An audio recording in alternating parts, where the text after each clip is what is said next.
Hello everybody, welcome back. Today as well we have got you another video. In this video I'll show you how you can simply go ahead and fix your account has been disabled in the App Store problem. But before that, please do make sure to like our video, subscribe our channel, and yes, without any further delay, we're simply gonna go ahead and step into our video.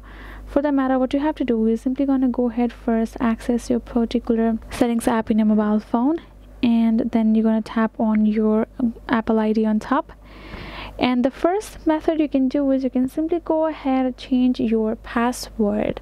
For that, tap on the sign in and security and simply tap on this change password and change the password of your Apple ID. And then once you have changed it, if it still doesn't solve your problem, then you can again go back and then you will access this option called payment and shipping. Go ahead, tap on it. So the thing is, sometimes if your informations are not correct on Apple ID, then that can cause those kind of problems. Go ahead, enter your Face ID, and then in the payment and shipping section, check out all of the information that you have added. If it's correct, tap on done. If it's not, simply recheck and correct it.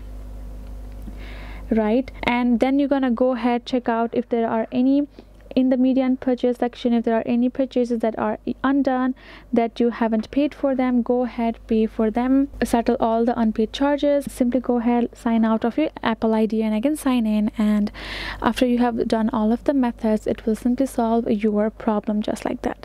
So those are some of the ways for you to make sure to try all of them, and then you will be done. So thank you so much guys, this is it. Hope this video was helpful to you, and yeah, I'll see you guys on our next video.